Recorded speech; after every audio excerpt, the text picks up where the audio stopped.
अल्हम्दुलिल्लाह रब्बिल आलमीन वस्सलातु वस्सलामु अला रसूलिहिल करीम व अला आलिहि व अस्हाबिहि अजमईन। अम्मा बअद, अऊज़ु बिल्लाहि मिनश शैतानिर रजीम। बिस्मिल्लाहिर रहमानिर रहीम। लक़द कान लकुम फ़ी रसूलिल्लाहि उस्वतुन हसना। बिस्मिल्लाहिर रहमानिर रहीम। रब्बिश्रह ली सदरी व यस्सिर ली अमरी वहलुल उक़दतम मिन लिसानी यफ़क़हू क़ौली।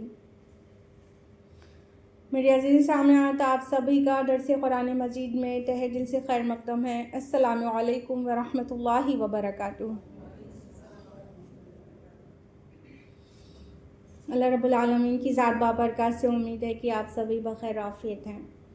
अल्हम्दुलिल्लाह, अल्लाह ताला आपको आफ़ियत में रखे, खुशहाल रखे, दुनिया और आखिरत में कामयाबी अता करे, आमीन। तो मेरे साथ दर्स कुरान में कौन सी सूरह चल रही है? सूरह आज़ाब। तो लास्ट टाइम हम लोगों ने ग़ज़वा आज़ाब के मुतालिक जाना था और वो आयत कंटिन्यूड हैं। तो लास्ट वीक कहाँ तक हुआ था? एग्जैक्टली आयत नंबर 20 तक हम लोगों ने तफसील से जाना था और आयत नंबर 21 ऑनवर्ड्स आज हम लोग जानेंगे। तो ग़ज़वा आज़ाब, जैसा कि लास्ट टाइम हमने तफसील से बताया था कि एक बहुत बहुत बहुत बड़ी आजमाइश का मौका था और अल्लाह ताला ने आज़मा लिया, खरे को खोटे से अलग कर दिया। मुनाफिकीन का निफाक खुल के सामने आ गया और मोमिनीन के ईमान का हाल सबको पता चल गया। तो जो आयत हम लोग स्टडी कर चुके हैं वो मुनाफिकीन के ताल्लुक से थी। अब आयत नंबर 21 ऑनवर्ड्स अल्लाह ताला सिक्के का दूसरा पहलू दिखा रहा है, यानी मोमिनीन क्या क्या क्या रिस्पॉन्स था और नबी सल्लल्लाहु अलैहि वसल्लम को नमूने की तौर पर पेश कर रहे हैं अल्लाह ताला कि तुम्हें तो यहाँ से देखना चाहिए था। सो लेट्स बिगिन विद आयत नंबर 21। अऊज़ु बिल्लाहि मिनश शैतानिर रजीम। बिस्मिल्लाहिर रहमानिर रहीम। लक़द कान लकुम फ़ी रसूलिल्लाहि उस्वतुन हसना। या मुसलमानों, तुम्हारे लिए तो अल्लाह के रसूल में एक बेहतरीन नमूना है। लिमन काना यरजुल्लाह वल यौमल आखिर, हर उस शख्स के लिए जो अल्लाह की मुलाकात और आखिरत की उम्मीद रखता हो। वज़कर अल्लाह कसीरा, और कसरत से अल्लाह का जिक्र करता हो। अब इन कॉन्टेक्स्ट देखें, यानी ये ग़ज़वा आज़ाब के कॉन्टेक्स्ट में, तो कहा यह जा रहा है कि ए मुसलमानों, ए मोमिनीन, तुम्हारे लिए हमारे रसूल में बेहतरीन नमूना है। याद पीछे से भी कनेक्ट हो रही है कि मुनाफिकीन भी तो अहले ईमान ही होते हैं, ईमान के दावेदार। तो उनको भी कहा जा रहा है और मोमिनीन को भी। इनफैक्ट ये सारे दुनिया के इंसानों को कहा जा रहा है कि नबी सल्लल्लाहु अलैहि वसल्लम में बेहतरीन नमूना है तुम्हारे लिए अमल के लिए।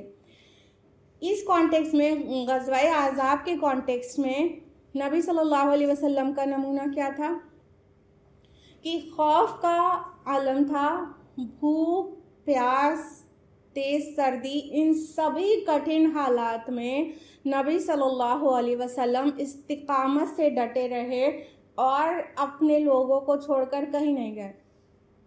आज के लीडर्स और बातिल लीडर्स कैसे होते हैं कि ख़तरे के वक्त सबसे पहले अपने प्रोटेक्शन का इंतज़ाम करते हैं, सबसे पहले वो भाग जाते हैं और सामने नहीं होते हैं। तो नबी सल्लल्लाहु अलैहि वसल्लम अपनी जमात के साथ, मुसलमानों के साथ हर चीज़ में पेश थे, चाहे वो खंदक खुदवाने का काम हो और या वहाँ पर मुस्तैद रहने का काम हो खंदक के करीब में, और चाहे सर्दी झेलना हो चाहे भूख झेलना हो, हर एक चीज़ नबी सल्लल्लाहु अलैहि वसल्लम ने इस इस्तिकामत के साथ सारे मुसलमानों के सामने झेली है। और साथ में आप सल्लल्लाहु अलैहि वसल्लम के ईमान की जो गर्मी थी उसमें नमूना दिखाया जा रहा है कि देखो आप सल्लल्लाहु अलैहि वसल्लम की साबित कदमी में एक रत्ती बराबर का भी फ़र्क नहीं आया और आपने सब कुछ बर्दाश्त करते हुए वहीं डटे रहे। ख़तरात और भूख और प्यास सारी चीज़ बर्दाश्त करते हुए आपकी साबित कदमी में कोई फ़र्क नहीं आया। तो इन कॉन्टेक्स्ट तो इस चीज़ में नमूना है कि दीन में कोई भी दिन देखना पड़े, चाहे जो भी हालात आ जाएं, ईमान को बचाना है, साबित कदम रहना है। तुम्हारे लिए नबी सल्लल्लाहु अलैहि वसल्लम में नमूना है इसका कि किस तरह से अल्लाह के रसूल ने इतने सख्त हालात में साबित कदमी और इस्तिकामत दिखाई है। लेकिन जाहिर बात है कि ये आयत अपना जनरल माना भी रखती है कि नबी सल्लल्लाहु अलैहि वसल्लम हर एक चीज़ के लिए हमारे लिए नमूना है, चाहे वो रिश्ते हों कि बतौर फादर, बतौर हस्बैंड, या एक भाई की हैसियत से, एक बेटे की हैसियत से, एक भतीजे की हैसियत से, या बहुत सारे और सोशल मैटर्स हों, जैसे एक स्टेट्समैन की हैसियत से, या एक मुज़क्की, एक मुरब्बी, एक टीचर की हैसियत से, और एक स्ट्रैटेजिस्ट की हैसियत से। दुनिया का कोई भी रोल हो उस पर नबी सल्लल्लाहु अलैहि वसल्लम के अंदर बेस्ट पैटर्न ऑफ कंडक्ट मौजूद है। बेस्ट पैटर्न, कोई भी रोल में इंसान को टॉप पर पहुंचना है तो हमारे नबी के पास वो नमूना मौजूद है। तो अल्लाह ताला ने अपने नबी सल्लल्लाहु अलैहि वसल्लम को वो जगह दी और आपने वो सहा है और आपने हर रोल में अपने आप को टॉप साबित किया है। और हमारे सोसाइटी में देखिए कि नबी सल्लल्लाहु अलैहि वसल्लम से मोहब्बत के इतने दावे हैं, लेकिन आपकी पैरवी के नाम पे बहुत है, मिसवाक कर ली जाएगी और बहुत छोटी छोटी सुन्नतें फॉलो कर ली जाएंगी और हो जाएगा नबी से मोहब्बत का हक़ अदा। लेकिन हमें गौर करना चाहिए कि इस आयत को अल्लाह ताला ने कहाँ पर प्लेस किया है। नबी के अंदर उसवा है कि दीन के लिए खपाओ, अपने आप को खर्च करो और ख़तरात मोल लेना पड़े तो मोल लो और अपने को अल्लाह ताला के सामने इस तरह से साबित कदमी के साथ डटे रहो जब भी दीन के मुतालिक कोई भी ख़तरात आए और बिल्कुल डगमगाए बगैर साबित कदम रहो। तो ये नबी सल्लल्लाहु अलैहि वसल्लम ने किस लिए किया था? दीन इस्लाम के लिए किया था ना, पैगाम हक़ पहुँचाने के लिए किया था ना। ये सारे आप अपने मिशन के मुतालिक कैसे बेखौफ होकर डटे हुए थे। तो इस बात में भी तो नमूना है। हम तो अपने कंफर्ट जोन में ही रहना चाहते हैं और कंफर्ट जोन वाली सुन्नतों को फॉलो करके सोचते हैं हमने नबी से मोहब्बत का हक़ अदा कर दिया।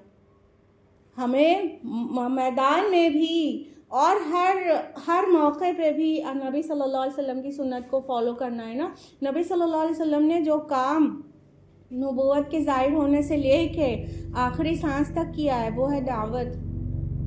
उसके लिए भी तो बेहतरीन नमूना है ना। दावती मैदान में कितना कुछ सहना है, उसके लिए भी तो नबी सल्लल्लाहु अलैहि वसल्लम ही नमूना है।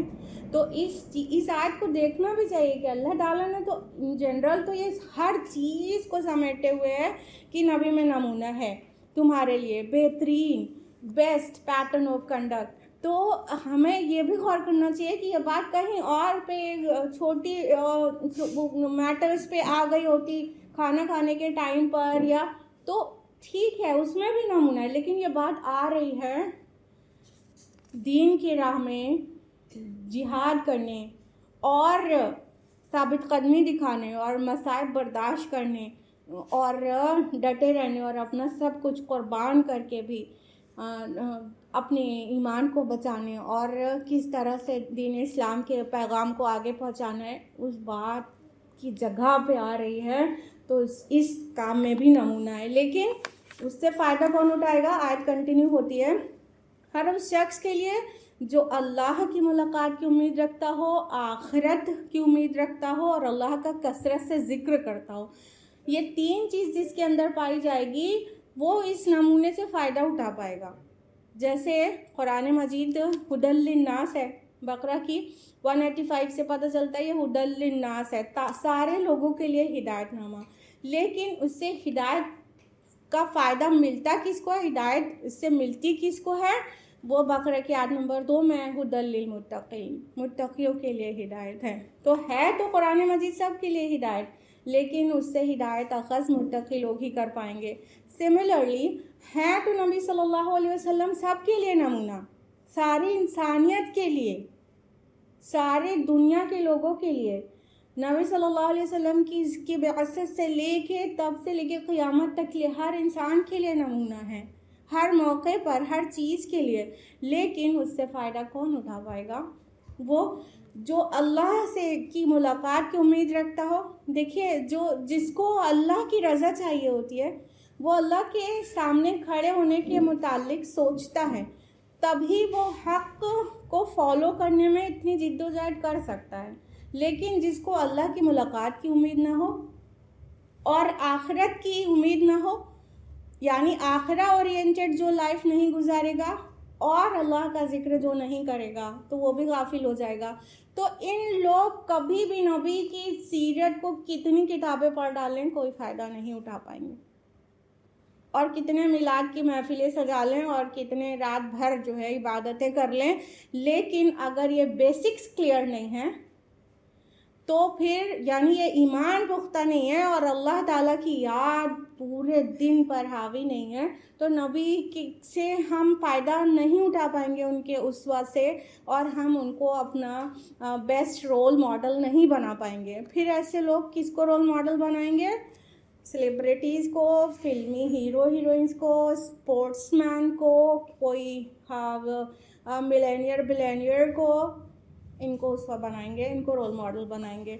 लेकिन नबी को रोल मॉडल अपनी अमल के लिए कौन बनाता है, जो अल्लाह से मिलने की उम्मीद करता है और आखिरत में खड़े होने का उसको एहसास है, और उसके दिन रात में अल्लाह की याद होती है। अल्लाह को याद करता नहीं है, अल्लाह को याद रखता है, उसके लिए नमूना है। कहने का मतलब उस नमूने से वो ही फ़ायदा उठा पाएंगे।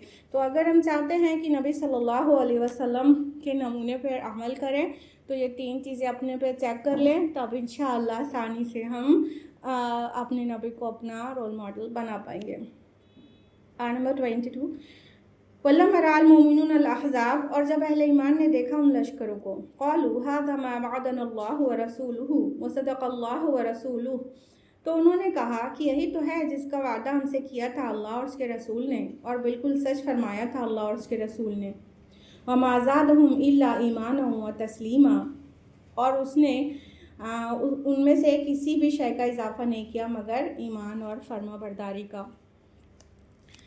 अब देखिए इसके कंट्रास्ट में आयत नंबर 12 आ चुकी है मुनाफिकीन के मुतालिक, कि जब उन्होंने इतने बड़े लश्कर को देखा ग़ज़वा अहज़ाब के मौके पर, हर तरफ से ख़तरा, हर तरफ से ख़तरा, तो क्या कह उठे। आयत नंबर 12 में मुनाफिकीन का कौल नक़ल किया गया, मा वअदनल्लाहु व रसूलुहु इल्ला गुरूरा, अल्लाह और उसका रसूल का वादा कुछ नहीं था, बस धोखा ही धोखा था, सब झूठा हो गया, बातिल हो गया वादा, अल्लाह और उसके रसूल ने जो वादा किया था। मुनाफिकीन वही लश्कर और खौफ की चीज़ को देख के ये कह उठे, और मोमिनीन ने जब वही लश्करों को देखा तो ये क्या कह उठे कि अरे यही तो है जिसका अल्लाह और उसके रसूल ने वादा किया था, और अल्लाह और उसके रसूल का वादा सच्चा है। यानी उनको क्या याद आ गया, जो पहले से उनको वादे दिए जा चुके थे, जैसा कि सूरह बकरा सूरह नंबर 2 आयत नंबर 155, वलनब्लुवन्नकुम बिशैइन मिनल खौफि वल जु'i व नक़्सि मिनल अम्वालि वल अनफुसि वस्समरात, हम ज़रूर तुम्हारी आजमाइश करेंगे, खौफ से, भूख से, मालो जान और फलों में कमी से। और सूरह अनकबूत की आयत नंबर 2, 3, सूरह आल इमरान की आयत नंबर 186 और बकरा में और भी आयत हैं, बहुत जगह पर अल्लाह ताला ने वाज़े कर दिया है कि तुम्हारी आजमाइश की जाएगी। तुमने क्या समझ लिया जन्नत में ऐसे ही चले जाओगे और तुम्हें आजमाएंगे नहीं, खरे को खोटे से अलग किए बगैर तुम्हें कैसे ही जन्नत में जाने को मिल जाएगा, तो इस दुनिया में आजमाया जाएगा। तो ये पूरी जो ग़ज़वा अहज़ाब थी ना, वो आजमाइश की बहुत बड़ी सूरत थी, ताकि निकल के ये दोनों चीज़ अलग हो जाए। तो मोमिनीन ने जब देखा लश्करों को तो कहा अरे अल्लाह और उसके रसूल का वादा सच्चा। उनको वो वादा याद आ गया, आजमाइश तो होनी है, ये तो आएंगे ही, खौफ तो होना ही है, भूख तो लगनी ही है, परेशानी तो आनी ही है, और इसी परेशानी और खौफ और भूख और जंग और इन हालात से गुजर के हमें जन्नत में जाना है। तो इस चीज़ ने उनका मोटिवेशन, उनका ईमान, उनका यकीन, उनका जज्बा और बढ़ा दिया। अल्लाह ताला कह रहे हैं कि वमा ज़ादहुम इल्ला ईमान व तस्लीमा, कि इस चीज़ ने उनकी क्या चीज़ और बढ़ा दी, ईमान भी बढ़ा दिया और तस्लीम और फरमाबरदारी और सरेंडर होना और बढ़ा दिया कि लब्बैक या अल्लाह या रसूलुल्लाह, हम हाजिर हैं, हमारी जानें कुर्बान होने के लिए हाजिर हैं। हमको तो पहले ही बता दिया गया था कि आजमाया जाएगा, ये आजमाइशी तो है। तो मोमिन की नज़र ऐसी होती है, मुनाफिक की नज़र कैसी होती है? अरे हमसे तो कहा गया था कैसर और किसरा के ख़जाने मिल जाएंगे, और ये तो हर वॉशरूम तक जाने का हालात नहीं है यहाँ पे। उनको वो चीज़ याद आई थी, कैसर और किसरा के ख़जाने की जो वो वादा किया गया था। हालांकि वो वादा भी बिल्कुल ही सच्चा था, लेकिन उस टाइम पे उनको वो याद आ रहा है और उससे कंपेयर कर रहे हैं। और मोमिन को क्या याद आ रहा है कि अल्लाह और उसके रसूल ने पहले ही बता दिया था कि आजमाया जाएगा, ये वही तो रास्ता है, जन्नत का रास्ता है ये। तो इस तरह से जब मोमिनीन मसाइब और मुश्किलों में जाते हैं उनका ईमान मज़ीद पुख्ता हो जाता है। सुभान अल्लाह। ज़रा चेक करें अपने अपने आप को, क्या ये मुश्किलें हमें तोड़ के रख देती हैं? क्या हम ऑल फॉल बकने लगते हैं? क्योंकि अल्लाह ताला को हमें मिले थे ये सब दिन दिखाने के लिए। माज़अल्लाह कुछ एक लोग मुश्किल टाइम पे ऐसी ऐसी बातें कर देते हैं कि वो कलमा कुफ्र हो जाता है। या तो फिर कुछ मुश्किलें आती हैं तो हम ये सोच के खुश हो जाते हैं कि अल्लाह अपने प्यारों को ही तो आजमाता है और हमें प्योर कर रहा है ताकि हम जन्नत के लायक बन जाएं। अगर ऐसा सोचते हैं और उन मुश्किलों में जो हौसला और बढ़ जाता है, ईमान और बढ़ जाता है, तो मुबारक हो। मिनल मोमिनीन रिजालुन सदक़ू मा अहदुल्लाह अलैहि, अहले ईमान में वो जमा मर्द जो लोग भी जिन्होंने सच्चा कर दिखाया वो अहद जो उन्होंने अल्लाह से किया था। फ़मिनहुम मन क़ज़ा नहबह, बस उनमें से कुछ तो अपनी नज़र पूरी कर चुके, वमिनहुम मन यंतज़िर, और उनमें से कुछ इंतज़ार कर रहे हैं, वमा बद्दलू तब्दीला, और उन्होंने हरगिज़ कोई तब्दीली नहीं की। अब देखिए कि वो मोमिनीन सादिक़ीन व सहाबा कितने खुशनसीब लोग हैं कि अल्लाह ताला उनकी तारीफ़ कर रहा है कि कितने ही मोमिनीन ऐसे हैं, मतलब मिनल मोमिनीन रिजाल वर्ड जो आया, रजुल का प्लूरल है। हाँ, रजुल मीन्स आदमी होता है, रिजाल मीन्स यहाँ पर आदमी से ट्रांसलेट नहीं करेंगे बल्कि जमा मर्द, सिपाही और मर्द मैदान, इस तरह ट्रांसलेट करेंगे। तो कुछ अल्लाह ताला कह रहे हैं मोमिनीन में कुछ लोग, कुछ जवा मर्द ऐसे हैं जिन्होंने अल्लाह से जो वादा किया था वो सच्चा कर दिखाया। क्या वादा किया था अल्लाह से कि क्या अल्लाह हमको अगर लड़ने का हुक्म दिया गया तो हम अपनी जानें कुर्बान कर देंगे और आपकी राह में क़िताल करेंगे। ये वादा सब ने किया था। उसमें सादिकुल ईमान लोग भी थे और उसमें मुनाफिकीन भी थे। नहीं, आप हमको लड़ने का हुक्म दीजिए या रसूलुल्लाह, हम लोग जो है अपनी अपनी जानें देंगे और अल्लाह की राह में लड़ेंगे। ये सब ने मिलके किया था। लेकिन अल्लाह ताला कह रहे हैं कि मोमिनीन ने अपना वो वादा सच्चा किया। मुनाफिकीन तो खाली ज़ुबानी जमा खर्च करते हैं और ख़तरे के वक्त बस उनको जान की पड़ी होती है, तो जान और माल बचाने के लिए वो इधर उधर भागने लग जाते हैं। लेकिन मोमिनीन की अल्लाह तारीफ़ करते हुए कह रहे हैं कि कुछ लोगों ने अल्लाह से जो वादा किया था कि जो भी हमें हालात पेश आएंगे हम लड़ेंगे और अपना वादा पूरा करेंगे, तो उन्होंने वाकई वादे को पूरा कर दिया। इसके कॉन्टेक्स्ट में बाद मुफस्सिरीन ने कुछ असहाबे बद्र के मुताल्लिक भी लिखा है कि कुछ एक मुसलमान बद्र में शामिल नहीं हो सके थे और जो असहाबे बद्र हैं उनकी जो इज़्ज़त एहतराम और उनकी प्रिविलेजेस को देखकर कई और असहाब को ये बड़ा रश्क होता था कि ये लोग बद्र में शामिल हुए और ये इतनी फ़क़ीयत इनको दी जाती है, हमको कब मौका मिलेगा कि हम भी मतलब अगली जंग में शामिल और अपनी जानों का नजराना पेश करें। तो फिर उसके बाद उनको बद्र के बाद उहद में मौका मिला और उसमें से उन्होंने अपनी जानों के नजराने पेश किए। मुसअब बिन उमैर रज़ियल्लाहु अन्हु शोहदाए उहद में से हैं और नज़र बिन अनस रज़ियल्लाहु अन्हु शोहदाए उहद में से हैं। इन लोगों ने उहद में हिस्सा लिया और अपनी जानों को नजराना पेश कर दिया। तो अल्लाह ताला इनकी तारीफ़ करते हुए कह रहे हैं कि जिन लोगों ने जो वादा किया था कि फिर अगली जंग होगी तो हम ज़रूर हिस्सा लेंगे, वो उज़्र शरई की वजह से नहीं आए थे, या तो नबी सल्लल्लाहु अलैहि वसल्लम ने उनकी ड्यूटीज़ दूसरी लगाई थी। तो वो उनको शौक़ था कि हम क्यों ही नहीं जा सके बद्र में, और अब हमें आइंदा की जंगों में जाने को मिले और अपनी जान कुर्बान करने को मिले। तो उहद में उनको मौका मिला और उन्होंने किया। और हाँ, अल्लाह ताला फरमा रहे हैं कि कुछ लोग हैं जिन्होंने अपनी नज़रें पूरी कर दी। यहाँ पे नहबहु जो वर्ड आया है, तो नहब का माना नज़र भी होता है, वादा भी होता है। कुछ लोग अपना वादा पूरा कर चुके हैं, यानी उन्होंने तो अपनी जानें भी दे दी। हाँ, और कुछ लोगों के मुताल्लिक आया कि और उनमें से कुछ इंतज़ार कर रहे हैं, यानी अभी भी कुछ लोग हैं जो चाहते हैं कि हमारी जानों का नजराना हमें पेश करने को मिले और जामे शहादत नोश करें। तो कुछ लोग इंतज़ार कर रहे हैं और उन्होंने हरगिज़ कोई तब्दीली नहीं की, यानी उनकी साबित कदमी इस मैदान में भी, जबकि इतना ख़तरे का मौका है, बिल्कुल जी जान से तैयार हैं सब कुछ और अपनी जान समेत निछावर कर देने को। तो अल्लाह ताला फरमा रहे हैं उन्होंने इरादे में कोई तब्दीली नहीं की। तो अल्लाह तो दिलों के हालात जानता है ना। तो अल्लाह ताला ने उनकी कैसी तारीफ़ की, सुभान अल्लाह। वो लोग कितने ही खुश नसीब हैं जिनकी अल्लाह ताला ने कुरान में तारीफ़ कर दी।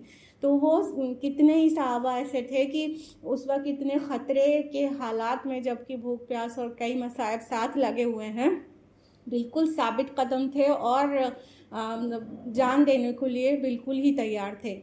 साद बिन मुआज़ और साद बिन उबादा रज़ियल्लाहु अन्हुमा, नबी सल्लल्लाहु अलैहि वसल्लम ने इन लोगों के अटैक से पहले सबको गैदर किया था और आप सल्लल्लाहु अलैहि वसल्लम मदीना की बस्ती को बचाने के लिए चाह रहे थे कि इनसे बनु गतफ़ान से एक डील कर ली जाए।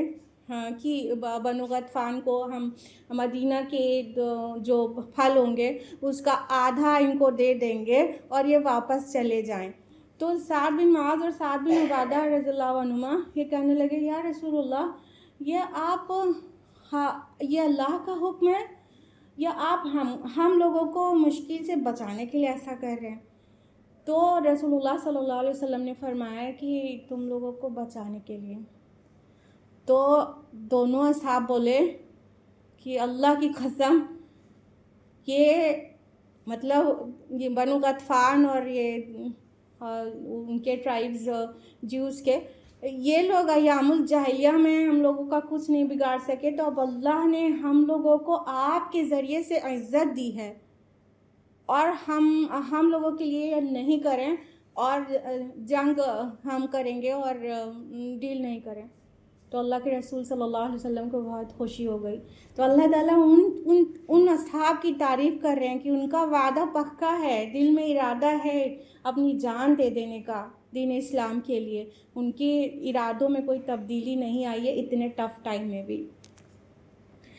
लियज़ियल्लाहु सादिक़ीन बिसिद्क़िहिम, ताकि अल्लाह सच्चों को उनकी सच्चाई का पूरा पूरा बदला दे। व युअज़्ज़िबल मुनाफ़िक़ीन इन शाअ औ यतूब अलैहिम, और मुनाफ़िक़ीन को चाहे तो अज़ाब दे और चाहे तो उनकी तौबा कबूल कर ले। इन्नल्लाह कान गफ़ूरर रहीमा, यक़ीनन अल्लाह बहुत बख्शने वाला और निहायत रहम करने वाला है। देखिए, जब ये कहा गया ना लियज़ियल्लाहु, ताकि अल्लाह बदला दे, किस चीज़ का? सच्चों को सच्चाई का। तो ये जो लाम आ रहा है ली, ये किस लिए आ रहा है? यानी ये पूरा सिनेरियो ग़ज़वा-ए अहज़ाब पूरे हालात थे ही इसीलिए, सच्चों का सच ज़ाहिर करने के लिए और झूठों का झूठ साबित करने के लिए। यानी ये जो ट्रायल्स हैं ये बेसिकली आते ही इसीलिए हैं।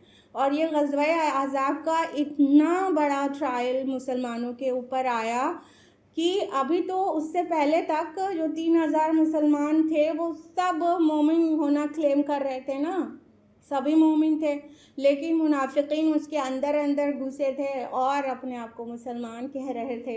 तो अल्लाह ताला ने ये हालात लाके, ये बहुत बड़ा ट्रायल था ग़ज़वा अहज़ाब, इतने बड़े ट्रायल में पुट कर दिया सबको। अब एक ये छलनी लग गई, सीव लग गई कि मोमिन अलग हो गए, मुनाफिक अलग हो गए, अपने कौल से, अपने फेल से, अपने रिस्पॉन्स से मोमिनीन और मुनाफिकीन अलग हो गए। तो ये इसका असल मकसद यहाँ पे बयान किया जा रहा है कि ये पूरा कुछ हुआ ही इसलिए ताकि अल्लाह ताला सच्चों को सच्चाई का बदला दे और झूठों को और मुनाफिकीन को अल्लाह ताला चाहे तो अज़ाब दे और अल्लाह ताला चाहे तो उनकी तौबा कबूल कर ले। अब ये जो आयत है ना, ये नाज़िल हो रही है 5 हिजरी में।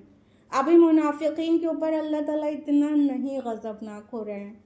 अल्लाह ताला फरमा रहे हैं कि अगर इनको तौफीक हो गई तौबा की तो अल्लाह ताला माफ़ कर देंगे, अल्लाह ताला माफ़ कर देंगे। इतना बहुत ज़्यादा गज़बनाक होकर अल्लाह ताला मुनाफिकीन को मेंशन यहाँ पे नहीं कर रहे हैं। लेकिन सूरह तौबा पढ़िए, सूरह तौबा वो लास्ट के टाइम जो ग़ज़वा तबूक के जो टाइम पर जो नाजिल हुई थी, वो आयत में अल्लाह ताला मुनाफिकीन पे बहुत ज़्यादा गज़बनाक हुए हैं। और वहाँ पर मेंशन्ड है सूरह तौबा के आयत नंबर 80 में कि इस्तग़फ़िर लहुम औ ला तस्तग़फ़िर लहुम, ए नबी आप चाहे इनके लिए इस्तिग़फ़ार करें या इस्तिग़फ़ार ना करें, इन तस्तग़फ़िर लहुम 70 मर्रतन फ़लन यग़फ़िरुल्लाहु लहुम, अगर आप इनके लिए 70 बार भी इस्तिग़फ़ार करें तो अल्लाह ताला इनको नहीं बख्शेगा। यानी उनकी रेशा दवानियाँ इतनी बढ़ गई कि कुछ अरसे के बाद, कुछ ही साल के बाद अल्लाह ताला ने उनके दिलों को सील कर दिया और अल्लाह ताला ने कह दिया कि आप चाहे इनके लिए जितना भी इस्तिग़फ़ार करें अल्लाह इनको माफ़ नहीं करेगा। कहने का मतलब ये नहीं था कि 70 बार इस्तिग़फ़ार से माफ़ नहीं होना था तो नबी सल्लल्लाहु अलैहि वसल्लम तो 71 बार इस्तिग़फ़ार कर लेते हैं। बात ये नहीं है, बात ये एक अंदाज़ है कि आप कितना भी इस्तिग़फ़ार करें इनके लिए अल्लाह इन्हें माफ़ नहीं करेगा। तो मुनाफिकीन की रेशा दवानियाँ बस बढ़ती ही गई थी, बढ़ती ही गई थी। और यहाँ पे देखिए एक कद्र लीनियंसी नज़र आती है ना कि अल्लाह ताला कह रहे हैं कि अल्लाह चाहे तो इनकी तौबा कबूल करे, अल्लाह चाहे तो इनको अज़ाब दे।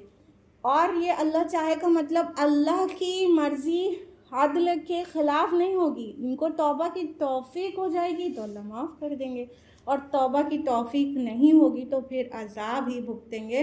और फरमाया कि अल्लाह ताला गफ़ूर और रहीम है, चाहता है कि ये माफ़ी मांगे और अल्लाह इनकी तौबा कबूल करे, मगर ये इनके अपनी मर्ज़ी के ऊपर है। वरद्दल्लाहु लज़ीना कफ़रू बिग़ैज़िहिम, और लौटा दिया अल्लाह ने काफिरों को उनके गुस्से के साथ ही। लम यनालू खैरा, वो कोई कामयाबी हासिल ना कर सके। वक़फ़ल्लाहुल मुमिनीनल क़िताल, और अल्लाह काफ़ी रहा अहले ईमान की तरफ से क़िताल के लिए। वकानल्लाहु क़विय्यन अज़ीज़ा, और यक़ीनन अल्लाह बहुत बड़ी ताकत वाला, सब पर गालिब है। अब वो कुफ़ार जितने लश्कर जमा होकर आए थे ना, तो वो बहुत ही गैज़ व गज़ब के साथ, बड़ी प्लानिंग के साथ आए थे कि आज तो मुसलमानों का काम तमाम कर देना है, जड़ से उखाड़ देना है। इनकी जो प्लानिंग थी वो यही थी। इतना बड़ा लश्कर कभी इकट्ठा नहीं हुआ था और ये सारे इकट्ठा होकर आकर ये समझ रहे थे कि आज मुसलमानों का सफ़ाई हस्ती इनकी मिटा देना है। तो प्लान तो ये करके आए थे। अल्लाह सुब्हानहू व तआला फरमा रहे हैं कि अल्लाह ताला ने उनको उनके गुस्से के साथ ही लौटा दिया। थोड़ा जंग होती, कुछ लोग मारे जाते, थोड़ा गुस्सा ठंडा होता बेचारे लोगों का, थोड़ा गुस्सा ठंडा होता, कुछ गुस्सा निकल गया होता, लेकिन कोई भी ऐसा मौका उनके हाथ नहीं आया। तो अल्लाह ताला कह रहे हैं वो काफिर अपने गुस्से में ही लौट गए, मतलब गुस्से के साथ ही गैज़ो गज़ब में आए थे, उसी गैज़ो गज़ब के साथ ही लौट गए। कुछ भी निकालने का गुस्सा मौका नहीं मिला और कोई वो खैर हासिल ना कर सके। लम यनालू खैर आया, खैर लफ्ज़ भलाई के लिए होता है, उनकी अपने लिए भलाई किस्में थी, और खैर लफ्ज़ माल के लिए भी इस्तेमाल होता है ना, वन्नहु लिहुब्बिल खैरि लशदीद ना, खैर माल के लिए भी आता है। तो कोई जंग हुई नहीं, कोई माल गनीमत, कोई जीत नहीं हुई, कोई माल गनीमत हाथ नहीं लगा, सिर्फ खर्च ही खर्च हुआ। उनका जितना राशन लाए थे सब ख़त्म हो गया और वो अपने गैज़ व गुस्से में खाली हाथ लौटना पड़ा। अल्लाह ताला फरमा रहे हैं कि और अल्लाह ताला काफ़िर आए ईमान की तरफ से क़िताल के लिए ना, यानी कोई क़िताल हुई नहीं, ये खाली एक सिचुएशन जनरेट हुई और आजमा लिया गया और लड़ना पड़ा ही नहीं और जाने देनी ही नहीं पड़ी ना, खाली एक सिचुएशन जनरेट हुई। अल्लाह ताला क़िताल के लिए काफ़ी हो गया। अल्लाह ताला की मर्ज़ी से आंधी आई, अल्लाह ताला ने फ़रिश्तों को भेजा और अपने और लश्करों को, जो नहीं जानता कोई, जो नहीं देखा किसी ने, उन लश्करों के ज़रिए फ़तह नसीब कर दी। बग़ैर जंग लड़े फ़तह हाथ आ गई और अल्लाह ताला ही काफ़ी हो गया और अल्लाह ताला बड़ी ताकत वाला और सब पर गालिब है। शुरू सूरह में आयत नंबर 3 में क्या कहा गया था? वतवक्कल अलल्लाहि वकफ़ा बिल्लाहि वकीला, कि अल्लाह पर ही तवक्कुल करें और अल्लाह कारसाज सबसे बेहतर है ना, और अल्लाह काफ़ी है कारसाज होने के लिए। और यहाँ पे उसका जवाब आ गया कि देखिए कि आपने अल्लाह पर तवक्कुल किया, मुसलमानों ने अल्लाह पर तवक्कुल किया, तो देखिए अल्लाह काफ़ी हो गया, जंग में भी काफ़ी हो गया, फ़तह के लिए भी काफ़ी हो गया, बगैर लड़े फ़तह मिल गई आपको। तो अल्लाह ताला मोमिनीन के लिए काफ़ी हो गया और अल्लाह कवी और अज़ीज़ है, और यानी वो काफ़ी होने के लिए फुल पावर है उसके पास, वो ज़बरदस्त है, बहुत ताकत वाला है। तो हम असल में अल्लाह को पहचानते ही नहीं है, सारा बेसिक मसला यहाँ पर है। तो अल्लाह ताला ने किस तरह आंधी भेजकर इस बड़े ट्रायल से मुसलमानों को निकाला, लेकिन उस दरमियान में मोमिनीन और मुनाफिकीन का साफ साफ पता चल गया कौन मोमिन है, कौन अपने दावा ईमान में सच्चा है और कौन अपने दावा ईमान में झूठा है। अब आइंदा की जो 2 आयत आ रही हैं, आयत नंबर 26 और 27, ये ग़ज़वा बनु क़ुरैज़ा के मुताल्लिक़ हैं। तो ग़ज़वा बनु क़ुरैज़ा के आयत रिसाइट करने से पहले थोड़ी उसकी तफसील उसकी भी जान लें तो समझना और आसान हो जाएगा। हमने आपको तफसील से तो ग़ज़वा अहज़ाब के बारे में बताया। जैसे ही ग़ज़वा अहज़ाब का काम ख़त्म हुआ, कहने का मतलब आंधी आ गई और कुफ़ार सारे जितने भी ट्राइब्स आए थे सब के सब वापस पलट गए और सुबह को मैदान साफ था। लेकिन इस दरमियान में जब उन लोगों ने पड़ाव डाला हुआ था, तो बनु क़ुरैज़ा जो एक ट्राइब है था यहूद का, वो अभी बाकी था। हमने आपको लास्ट टाइम ये इस मैप के ज़रिए समझाया था और इस मैप में आपको बहुत अच्छा नहीं समझ में आया, तो आज आपके सामने हाजिर है एक और मैप लेकर, तो इसमें फिर से बहुत अच्छा समझ में आएगा इंशाअल्लाह। नक्शा बताना चाहते हैं कि जैसे ये मदीना की बस्ती है, तो उसके वेस्ट में भी और ईस्ट में भी दोनों ही साइड हर्रा यानी लावे की चट्टानें हैं। तो ये दोनों रास्ते तो ऑलरेडी बंद थे, यहाँ से कोई ख़तरा नहीं था, ठीक है। उसके साउथ वाले एरिया में बनु क़ुरैज़ा की गढ़ियाँ थीं, बनु क़ुरैज़ा के महल्लात थे। अब सिर्फ एक नॉर्थ वेस्ट साइड बचा था जो ओपनिंग थी, जहाँ से दुश्मन अटैक कर सकते थे। तो यही नॉर्थ वेस्ट रीजन में खंदक खोदी गई। अभी ज़्यादा समझ में आ रहा है, ये जो ब्लू लाइन है ये खंदक को रिप्रेजेंट कर रही है। तो यहाँ पे नबी सल्लल्लाहु अलैहि वसल्लम ने खंदक खोदी और खुदवाई और इस तरह से मदीना को प्रोटेक्ट किया गया। यहाँ से लश्कर कशी हो नहीं सकती थी, यहाँ से हो नहीं सकती थी, यहाँ बनु क़ुरैज़ा थे, यहाँ से हो नहीं सकती थी, यहाँ पे खंदक खोदकर इनको यहाँ पे ब्लॉक कर दिया गया। इन लोग ने पड़ाव इस खंदक के इस पार डाला हुआ था और मुसलमानों की जमात यहाँ पर थी, ठीक है। तो चूँकि बनु क़ुरैज़ा ये मदीना की बस्ती से लगे हुए आउटस्कर्ट पे वहीं पर आबाद थे और इधर जो कुफ़ार थे, तो जाहिर है उनका जो अटैक, अगर ये दोनों आपस में मिल जाते तो मुसलमानों को पीस डालते। तो ये जो बनु क़ुरैज़ा की गढ़ियाँ थी, यहाँ पर ये लोग गद्दारी कर ही चुके थे। बनु नज़ीर और बनु कैनुका पहले जिला वतन हो चुके थे, अब बनु क़ुरैज़ा ही बचे थे। और बनु क़ुरैज़ा के सरदार को बहकाया जा चुका था। हुयई बिन अख्तब जो कि बनु नज़ीर का सरदार था, ये लोग सब खैबर में जाके मुकीम हो गए थे और वहाँ से आकर बनु कुरैज़ा के सरदार को इस बात पर आमादा कर चुका था कि मतलब बदअहदी कर दें, और वो बदअहदी कर चुके थे। तो इधर से मुसलमानों का ख़तरा बहुत ही ज़्यादा बढ़ गया था इनकी बदअहदी की वजह से। लेकिन जब सारे के सारे कुफ़ार पलट गए अपने अपने रास्ते को, तो बनु कुरैज़ा का तो मस्कन वही था, तो वो लोग तो वहीं थे। तो नबी सल्लल्लाहु अलैहि वसल्लम और मुसलमान सब टर्न हुए मदीना की तरफ शहर में, और नबी सल्लल्लाहु अलैहि वसल्लम ने अभी हथियार उतारा ही था कि जिब्रील अलैहिस्सलाम हाजिर हो गए। महीने भर की वहाँ पे ख़तरात और परेशानियों के बाद की बात है, बस अभी हथियार उतारा ही है और जिब्रील अलैहिस्सलाम हाजिर हो गए। कहने लगे, या रसूलल्लाह आपने हथियार उतार दिए, हम फरिश्तों ने तो अभी नहीं उतारे, अभी बनु कुरैज़ा को उनके कैफर किरदार तक पहुँचाना है। तो अब चलिए वहाँ। नबी सल्लल्लाहु अलैहि वसल्लम ने फ़ौरन अली रज़ियल्लाहु अन्हु को हुक्म दिया, वो आगे आगे निकले और मुसलमानों को हुक्म दिया, तुम में से कोई भी असर की नमाज ना पढ़े जब तक बनु कुरैज़ा ना पहुंच जाए। कहने का मतलब था फ़ौरन निकलो, वापस बनु कुरैज़ा का मुहासरा करना है।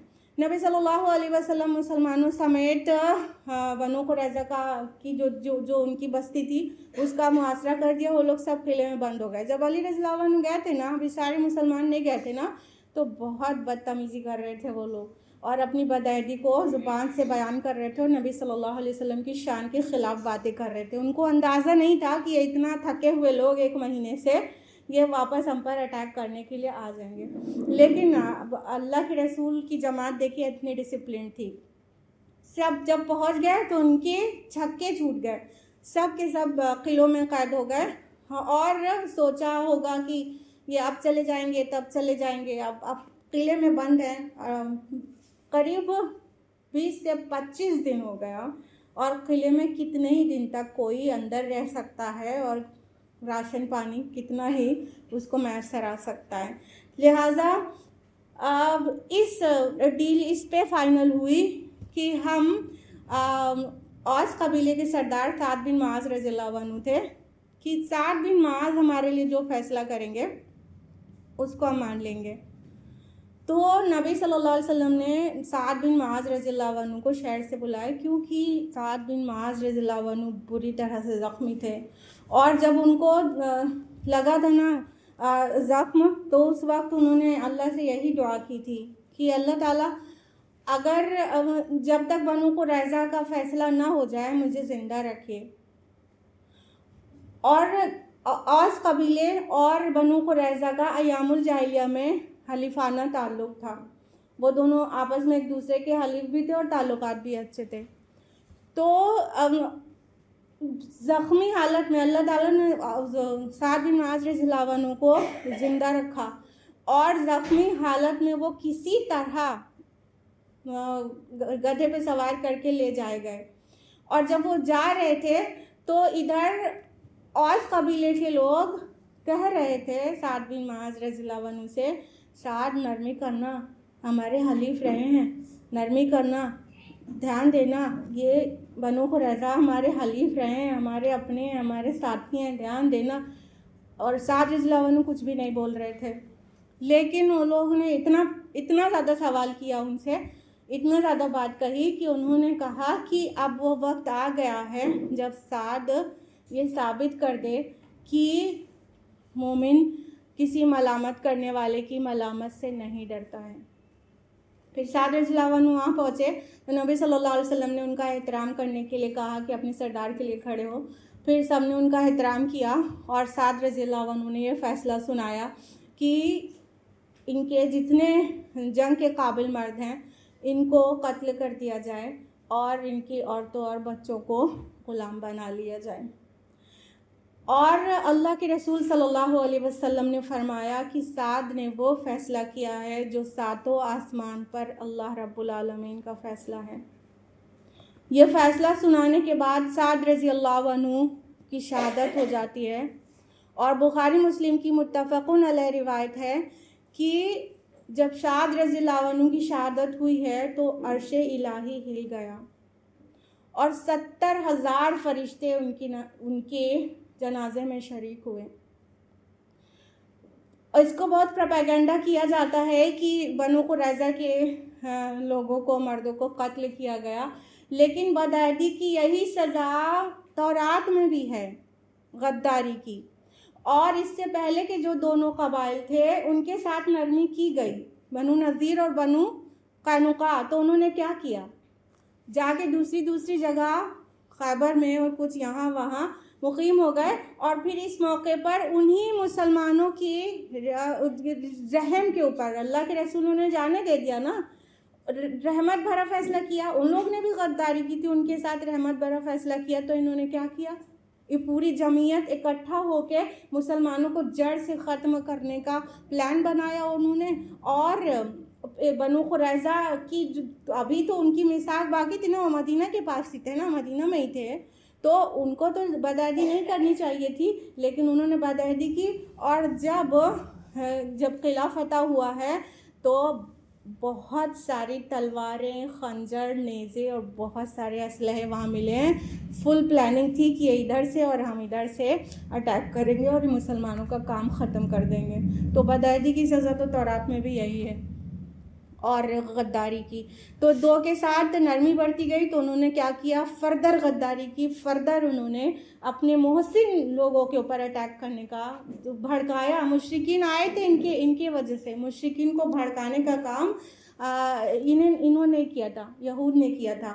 तो अब की बार वाला अल्लाह ताला भी यही फ़ैसला चाहता था कि इनको ख़त्म किया जाए। और साद रज़ियल्लाहु अन्हु ने, उनके हलीफ थे अय्यामुल जाहिलिया में, और साद रज़ियल्लाहु अन्हु ने हक़ के साथ फ़ैसला किया और मुँह नहीं देखा। गौर करने की बात यह है कि साद बिन मुआज़ रज़ियल्लाहु अन्हु ने उस वक्त क्या कहा। वो वक्त आ गया है कि साथ दिखा दे कि किसी मलामत करने वाली की मलामत से नहीं डरता। यानी आज के लोग को बहुत तकलीफ़ गुजरी होगी, लेकिन साद रज़ियल्लाहु अन्हु ने कहा कि नहीं, ये मोमिन की ये सिफत होना चाहिए कि हक़ पर डटा रहे, फिर जिसको जो कहना है कहे, किसी की मलामत से डरना नहीं है, हक़ पर डटा रहे। ये भी मोमिन की सिफ़ात में से है और अल्लाह ताला ने इसको मेंशन किया है कुरान में। तो अब इतनी तमहीद के बाद अब ये आयत सुनेंगे तो बेहतर समझ में आएगी इंशाअल्लाह। वांज़लल्लज़ीना ज़ाहरू मिन अहलिल किताबि मिन सियासिहिम, और अल्लाह ने उतार लिया अहले किताब में से उन लोगों को जिन्होंने इन मुशरिकीन की मदद की थी उनके क़िलों से। वक़ज़फ़ फ़ी क़ुलूबिहिम रुअब, और उनके दिलों में उसने रौब डाल दिया। युक़ातिलूना व तअसिरूना फ़रीक़ा, फ़रीक़न तक़्तुलूना व तअसिरूना फ़रीक़ा। तो अब उनमें से कुछ को तो तुम कत्ल कर रहे हो और कुछ को कैदी बना रहे हो। तो ये तो अपने किलों में महफूज थे, पीछे से गद्दारी हो चुकी थी और अहद टूट चुका था। और जब मुसलमानों ने दोबारा इनको घेर लिया तो क्या हुआ, अल्लाह ताला के इनके किलों से उतार लिया और इन्होंने मुशरिकीन की मदद की थी। तो किस तरह से अपने अपने किलों से निकल के आए और इनके दिलों में रौब डाल दिया। यानी वो मुहासरे का ताब नहीं ला पाए, मुसलमानों से डर गए, रौब खा गए। हम लोगों के ईमान कमज़ोर हैं जो हम दूसरे से रौब खा जाते हैं। आज का मुसलमान दूसरे से रौब खा जाता है, ये ईमान की कमज़ोरी है। ईमान पुख्ता रहे तो अल्लाह ताला मोमिन का रौब दूसरे पे ऐसा डालता है कि सामने वाला मैदान छोड़ के भाग जाता है, मोमिन को मुकाबला करने का ताब नहीं ला पाता है। तो अल्लाह ताला फरमा रहे हैं कि अल्लाह ताला ने उनके दिलों में रौब डाल दिया। मुसलमान जिस तरह से जवामर्दी दिखा रहे थे और सब कि अभी 1 महीने के थके दोबारा फिर से 25 दिन के लिए हाजिर हैं, एकदम रौब खा गए, डर गए अंदर से। और अल्लाह ताला ने इस तरह उनको ये कहने पे आमादा किया कि चलो हथियार डालते हैं, आप साथ जो हमारे लिए फ़ैसला करेंगे मान लेंगे। और साद रज़ियल्लाहु अन्हु ने सख्त फ़ैसला किया और माना, एक एक आके अपनी गर्दनें कटवा के गए। इस तरह अल्लाह ताला काफ़ी हो जाता है। फरमाया तुम कुछ को कत्ल कर रहे हो और कुछ को कैदी बना रहे हो, यानी ये सब अल्लाह ताला ने किया, तुमने तो कुछ किया भी नहीं। खाली साबित कदमी का ये जवाब है कि अपने से रोक खा के सरेंडर हो गए हैं और आ गए हैं अपनी जानें देने के लिए। और उनका सारे जो किला था और उनके जो माल असबाब थे सब मुसलमानों को बग़ैर जंग लड़े फ्री में इन द सेंस कि एक जंग के बाद माल गनीमत हाथ लगता है, ये इस तरह से गनीमत हाथ लग गया। और जो औरतें थीं और जो नाबालिग बच्चे थे उन सबको इस तरह से मतलब मैन पावर की तरह से उनके फ़ायदे में आ गए। वावरतकुम अर्दहुम व दियारहुम व अम्वालहुम, और उसने तुम्हें वारिस बना दिया उनकी ज़मीनों, उनके घरों और उनके अम्वाल का। व अर्दल लम ततऊहा, और उस ज़मीन का भी जिस पर तुमने अभी कदम नहीं रखे हैं। व कान अल्लाहु अला कुल्लि शैइन क़दीरा, और अल्लाह हर चीज़ पर कादिर है। अल्लाह सुब्हानहू तआला फरमा रहे कि इनके जो अम्वाल हैं, इनके बागात थे, इनकी ज़मीन थे, इनके महलात थे, इनके किले थे, इनके असलहे थे, और भी जमा करके रख लिया था ना, वो सब भी याद आ गया। मुसलमानों के लिए, उनको काटने के लिए जो चीज़ें जमा की थी वो मुसलमानों के लिए पावर बन गई। इस तरह अल्लाह की मदद आती है, इस तरह साबित कदमी की ज़रूरत है। और तो और अल्लाह ताला कह रहे हैं वो उनके सारे अम्वाल और घर ज़मीनें तो तुम्हारे फ़ायदे में मिल ही गए, और वो ज़मीन भी जिस पर तुमने अभी कदम नहीं रखा है। इसमें पेशन गोई है छुपी हुई, और ये पेशन गोई है आइंदा के फतूहात की। 5 हिजरी में ये हो रहा है, और 7 हिजरी में खैबर फ़तह हो गया, 8 हिजरी में मक्का फ़तह हो गया, और अभी से लेके 30 सालों तक 3 बर्रे आज़म में इस्लाम फैल चुका था। इस तरह जिस सरज़मीन को, चाहे ईरान हो, रोम हो, शाम हो, वो सारे सरज़मीन भी उमर रज़ियल्लाहु अन्हु की खिलाफत तक वो सब मुसलमानों की हो गई। कैसर व किसरा की शान, वो उनके कारपेट्स, उनके माल असबाब सब मदीना ढुल ढुल के आने लगे। इस तरह से अल्लाह ने उन ज़मीनों का भी मालिक बना दिया। अल्लाह का वादा सच्चा है, हम अपना किया हुआ वादा पूरा करें, अल्लाह तो अपने वादे में बिल्कुल ही सच्चा है। और अल्लाह ताला फरमाते अल्लाह हर चीज़ पर कुदरत रखने वाला है, बेशक शुबा। और इसके बाद नबी सल्लल्लाहु अलैहि वसल्लम ने खुशखबरी एक और सुना दी पेशन गोई की शक्ल में कि अब कुफ़ार मक्का, मुश्रिकीन अरब तुम पर कभी चढ़ाई नहीं करेंगे, अब तुम उन पर चढ़ाई करोगे। और देखिए ना कितनी शान के साथ 6 हिजरी में उम्रे के लिए निकले, गले की हड्डी बन गए, ना निकला जा रहा है ना उगला जा रहा है, वहाँ रोक नहीं सके आने से, और लड़ भी नहीं सकते, क्या ही करें। खाली रिटर्न किया गया। सुलह हुदैबिया अपने आप में फ़तह की शक्ल में मुसलमानों के हाथ आई, और अगले साल मुसलमान ही चढ़ाई कर रहे हैं, बगैर हथियार के चढ़ाई कर दिया मक्का में, और कुछ नहीं कर सके। कहने का मतलब उम्रा कर सके मुसलमान उम्रतुल क़ज़ा के तौर पर, और उसके 1 साल के बाद मक्का फ़तह हो जाता है, और कोई उसके बाद लश्कर कशी कहानी ख़त्म मुशरिकीन मक्का की, मुशरिकीन अरब की भी। तो इस तरह से अल्लाह ताला ने अपने रसूल और उसके जानिसार साथियों के ज़रिए जो रेवोल्यूशन दुनिया ने देखा वो कभी हिस्ट्री में ना देखा गया, ना आइंदा कभी देखा जाएगा। इतने कम वक्त में इतना बड़ा रेवोल्यूशन, सुभान अल्लाह। और अल्लाह का जो वादा सहाबा के साथ था, क्या हमारे साथ नहीं है? यकीनन है। हमें उस ईमान की ज़रूरत है जो सहाबा के पास था।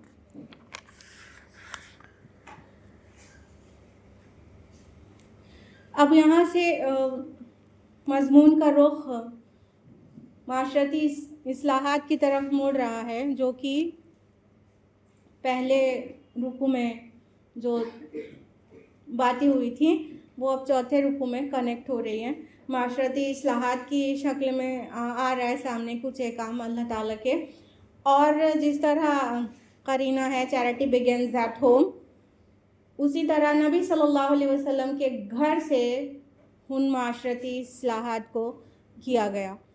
यानी जो एहकाम दिए गए वो नबी के घर से दिए गए, वहाँ से फूटकर पूरे माशरे में फैले हैं। और नबी सल्लल्लाहु अलैहि वसल्लम के घर को ज़्यादा मुकल्लफ़ बनाया गया कि वो हर एक चीज़ को डेमोन्स्ट्रेट करे, प्रैक्टिकली सारे दुनिया को दिखाए कि कैसे रहना है ख़वातीन को भी। तो नबी सल्लल्लाहु अलैहि वसल्लम के घर से काम को शुरू किया गया। और उस सिलसिले में आयत नंबर 28 है, या अय्युहन नबी कुल लिअज़वाजिका इन कुन्तुन्ना तुरिदनल हयातद दुनिया व ज़ीनतहा। ए नबी, आप अपनी बीवियों से कह दीजिए कि अगर तुम दुनिया की ज़िंदगी और उसकी ज़ीनत चाहती हो, फ़तआलैना उमत्तिअकुन्ना व उसर्रिहकुन्ना सराहन जमीला, तो आओ मैं तुम्हें कुछ मालूमात देकर अच्छी तरीके से रुखसत कर दूँ। आयत नंबर 29 है, वाइन कुन्तुन्ना तुरिदनल्लाह व रसूलहु वद्दारल आखिरता फ़इन्नल्लाह अअद्द लिल मुहसनाति मिनकुन्ना अजरन अज़ीमा। और अगर तुम अल्लाह और उसके रसूल और आखिरत की घर की तालिब हो तो इत्मीनान रखो, अल्लाह ने तुम जैसी नेक ख़वातीन के लिए अजर अज़ीम तैयार कर रखा है। अब ये जो 2 आयत हैं इनको आयते तख़यीर कहते हैं, यानी इख्तियार दिया गया। सिनेरियो ये था कि इधर बनु कुरैज़ा की तरफ से जो माल अज़बाब मिला और आहिस्ता आहिस्ता बाद के अदवार में और फुतूहात होती गई और मदीना में हालात अच्छे होते चले गए।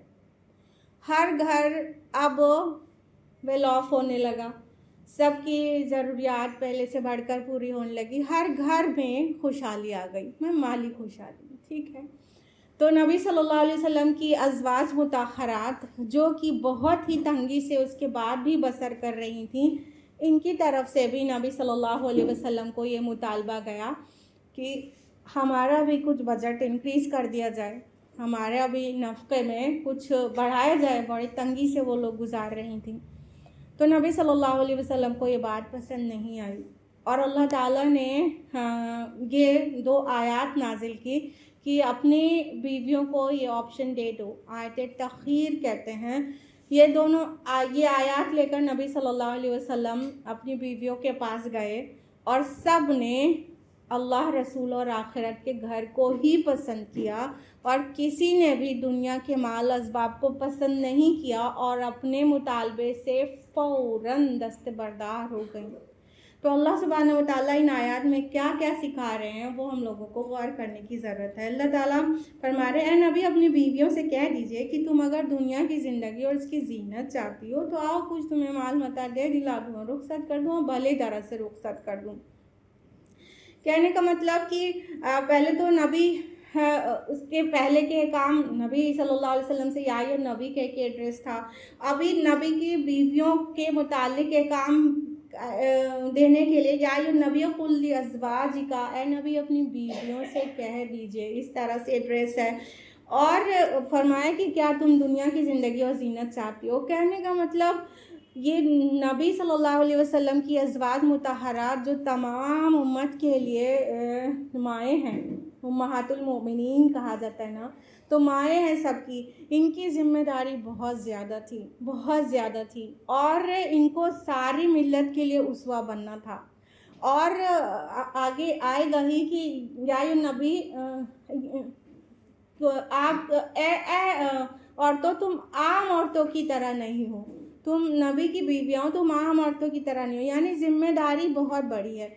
नबी सल्लल्लाहु अलैहि वसल्लम तो पूरी दुनिया के लिए उसवा हैं, लेकिन एक मर्द नबी के लिए एक औरत की तरह का उसवा बनना पॉसिबल नहीं है।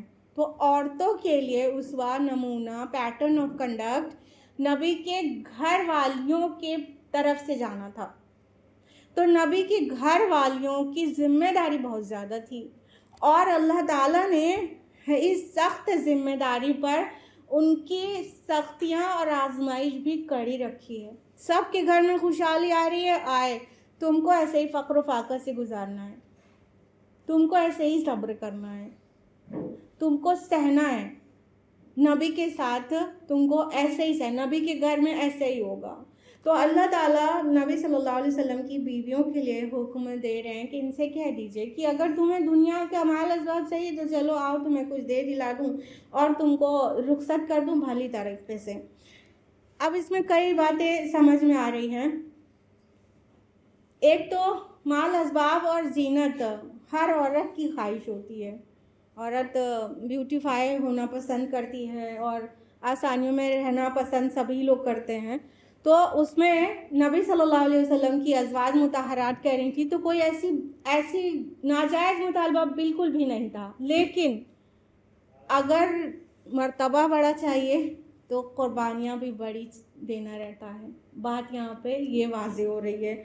और ये भी कहा जा रहा है कि तुम्हें कुछ दे दिला के अच्छी तरह से रुखसत कर दें। तो अगर अलग भी, इससे पता चल रहा है कि अगर शौहर बीवी को अलग अलग भी रहना है तो भली तरह से रुखसत होना चाहिए, रुखसत करना चाहिए, ना कि बोतान लगा के, इल्ज़ाम लगा के और ख़राब तरह से। ठीक है, तो इससे ये भी टीचिंग निकल के आ रही है। और हाँ, उसके बाद वाली आयत में जो कहा गया कि अगर तुम अल्लाह, रसूल और आखिरत के घर की तालिब हो तो अल्लाह ने तो अजर अजीम मुहैया कर रखा है। यानी ये दुनिया में तुम सेक्रीफाइस करोगी ना, तो अल्लाह, रसूल और आखिरत का घर तुम्हें चाहिए, तो आखिरत में तो तुम्हारे लिए बहुत बड़ा अजर रखा है अल्लाह ताला ने। तो नबी सल्लल्लाहु अलैहि वसल्लम ने कुछ एक मुफस्सिरून की राय है कि उस वक्त 4 बीवियाँ थीं, और कुछ की राय है कि उस वक्त 9 बीवियाँ थीं नबी सल्लल्लाहु अलैहि वसल्लम की। तो जब ये आयात पेश किया तो सबसे पहले आयशा रज़ियल्लाहु अन्हा को पेश किया। तो आयशा रज़ियल्लाहु अन्हा से कहा, देखो आयशा, तुमसे जो कहने जा रहा हूँ उसको सुनना, समझना और वक्त लेना, फ़ौरन जवाब मत देना और अपने वालिदैन से भी मशवरा कर लेना। फिर ये आयत पेश की तो आयशा रज़ियल्लाहु अन्हा ने कहा, या रसूलल्लाह, मैं इस बारे में अपने वालिदैन से क्या पूछूंगी, मुझे अल्लाह और उसका रसूल और दार आखिरत चाहिए, इसमें पूछना क्या है। नबी सल्लल्लाहु अलैहि वसल्लम खुश हो गए और आप यही एक्सपेक्ट कर रहे थे कि आयशा दूसरा वाला ऑप्शन ना ले ले, क्योंकि आप सल्लल्लाहु अलैहि वसल्लम खुद आयशा रज़ियल्लाहु अन्हा से बहुत मोहब्बत करते थे। और वालिदैन से पूछ लेना, मशवरा कर लेना, कहने का भी यही हिकमत समझ में आती है कि अबू बकर रज़ियल्लाहु अन्हु कभी भी नहीं तैयार होते इस बात के लिए कि आयशा दुनिया ले लें और नबी से अलग हो जाए ना। तो इस तरह आयशा रज़ियल्लाहु अन्हा का ये जवाब था। और आयशा रज़ियल्लाहु अन्हा की ही रिवायत है कि बाकी सारी अज़वाज मुतहरात के पास भी नबी सल्लल्लाहु अलैहि वसल्लम ये आयात तख़ीर लेकर पहुँचे, इख्तियार उन्हें दिया गया और सब का जवाब यही था जो आयशा रज़ियल्लाहु अन्हा का था। तो इससे ये भी पता चला कि मुनाफिकीन मदीना, जो नबी सल्लल्लाहु अलैहि वसल्लम के घर में भी कोशिश कर रहे थे फितना उठाने की, अल्लाह ने उसको भी पाक कर दिया और नबी की बीवियों को दिखा दिया कि कितनी बुलंद पाया ख़वातीन हैं, उन्हें दुनिया नहीं चाहिए, उन्हें आखिरत चाहिए। तो उनकी जो मज़मूम कोशिशें थीं, बहुत ही ज़लील हरकत वो करना चाहते थे और नबी के घर के अंदर फितना डालना चाहते थे, और बाद में आयशा रज़ियल्लाहु अन्हा पे इस तरह बहतान भी लगाया गया, तो अल्लाह ताला ने उसको भी साफ़ कर दिया। रही बात कि ये वाक़या ईला इसी की वजह से था कि नहीं, इसमें मुफस्सिरून का इख्तिलाफ है। ईला इस चीज़ को कहते हैं कि कोई शौहर अपनी बीवी से अलग रहने की कसम उठा ले और तलाक नहीं दे, अलग रहने की कसम उठा ले, तो फिर उसके लिए जो सूरह निसा में जो शरीयत नाजिल हो चुकी थी वो है कि 4 महीने का वक्त है। तो नबी सल्लल्लाहु अलैहि वसल्लम ने 29 दिन के लिए अपनी बीवियों से ईला किया था एक मौके पर। तो ये मौका ईला यही था कि कोई और, इसमें मुफस्सिरून का इख्तिलाफ है। कुछ कहते हैं इसी वक्त नबी सल्लल्लाहु अलैहि वसल्लम ने ईला किया था और कुछ मुफस्सिरून कहते नहीं, इसके मौजू में सिमिलैरिटी ज़रूर है, लेकिन ये वक्त अलहदा था और ईला किसी और वक्त में किया गया था नबी सल्लल्लाहु अलैहि वसल्लम की तरफ से। या निसान नबी है मैयात मिनकुन्ना बेफाहिशतिन मुबय्यिनतिन युदाअफ़ लहल अज़ाबु ज़िफ़ैन। ए नबी की बीवियों, तुम में से जो कोई बिलफर्ज खुली बेहयाई का इर्तिकाब करेगी उसे 2 गुना अज़ाब दिया जाएगा। वकाना ज़ालिका अलल्लाहि यसीरा, ये अल्लाह पर बहुत आसान है। वमन यक़नुत मिनकुन्ना लिल्लाहि व रसूलिही व तअमल सालिहन नुतिहा अजरहा मर्रतैन। और जो कोई तुम में से अल्लाह और उसके रसूल की इताअत पर कारबंद रहेगी और नेक अमल करेगी तो उसे हम 2 गुना अज्र देंगे। वअतदना लहा रिज़्क़न करीमा, और उसके लिए हम इज़्ज़त वाला रिज़्क़ हमने तैयार कर रखा है। अब उम्महातुल मोमिनीन की जिम्मेदारी कितनी बड़ी थी, इन आयात से भी फर्दर पता चल रहा है। अल्लाह ताला कह रहे हैं कि अगर तुमसे कोई गलती हुई, तुमसे कोई गुनाह हुआ, यहाँ पर बिफाहिशतिन मुबय्यिना वर्ड आया है कि फहश काम हो गया बिल फर्ज, तो तुम्हें डबल पनिशमेंट मिलेगी। जब जिम्मेदारी ज़्यादा होती है तो गलती की सज़ा भी ज़्यादा। ये बिल फर्ज कहा गया है, इसका हरगिज़ ये मतलब नहीं है कि उम्मतुल मोमिनीन से किसी गलत फेल का कोई सुदूर हो सकता था या हुआ, या उनके अंदर कोई गंदगी माज़ल्लत थी, नहीं। ये मशरूत है कि अगर ऐसा हुआ तो, और जब कोई बात मशरूत होती है तो उसका वाक़ होना ज़रूरी नहीं होता। जैसे नबी सल्लल्लाहु अलैहि वसल्लम से भी अल्लाह ताला ने फरमाया कि अगर आपसे भी शिरक हो जाता तो सारे अमाल आपके गारत हो जाते। तो क्या नबी सल्लल्लाहु अलैहि वसल्लम से शिरक का सुदूर हो सकता था? नहीं हो सकता था। तो जो चीज़ मशरूत होती है इफ़ देन, तो इफ़ वाला पॉजिटिव होगा, देन वाला तभी अप्लाई होता है ना, जिस तरह प्रोग्रामिंग में करते हैं कंप्यूटर्स में। तो इफ़ वाला पॉजिटिव नहीं हुआ तो फिर देन वाला वक़ू वज़ूई नहीं होगा। तो ये ऐसा हुआ नहीं तो ऐसा होना ही नहीं था। लेकिन ये अल्लाह का इंसाफ है कि जब मकाम बुलंद दिया जाता है तो सख्ती भी ज़्यादा पड़ती है। नबी सल्लल्लाहु अलैहि वसल्लम रात की नमाज़ें फ़र्ज के दर्जे में पढ़ते थे, जबकि हमारे लिए सिर्फ मुस्तहब है तहज्जुद। लेकिन नबी सल्लल्लाहु अलैहि वसल्लम पे ज़्यादा सख्ती थी कि आप फ़र्ज के दर्जे में रोज़ रात में आप क़यामुल लैल करेंगे ना।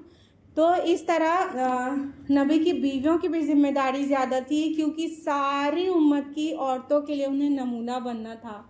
इसलिए उनसे छोटी सी भी गलती तो क्या लफ्ज़िश भी नहीं होनी चाहिए थी, नहीं तो सब का नमूना ख़राब हो जाता। तो लिहाजा अल्लाह ताला ने फरमाया कि अगर तुम कोई गलती बिलफर्ज करोगी तो तुम्हें डबल पनिशमेंट देंगे, और ये अल्लाह पे बहुत आसान है। मतलब तुम नबी के घर में हो, इसकी वजह से तुम्हें नहीं छोड़ा जाएगा। लूत अलैहिस्सलाम की बीवी को नहीं छोड़ा गया, नूह अलैहिस्सलाम की बीवी को नहीं छोड़ा गया। रसूल के घर में होने से छूट नहीं मिलने जा रही है।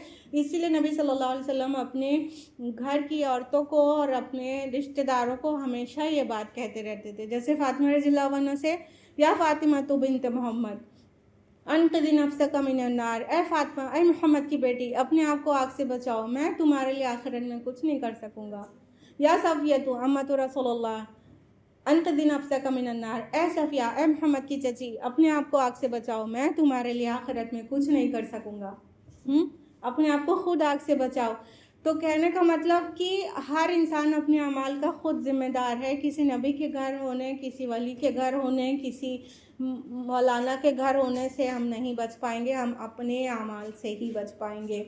और फिर चूँकि ज़िम्मेदारी बड़ी है तो अज्र भी बड़ा ही होना चाहिए, कुर्बानियाँ बड़ी हैं। तो अगली आयत में कहा गया कि तुमको अल्लाह रसूल की इताअत करोगी, नेक अमल करोगी तो डबल अज्र भी मिलेगा।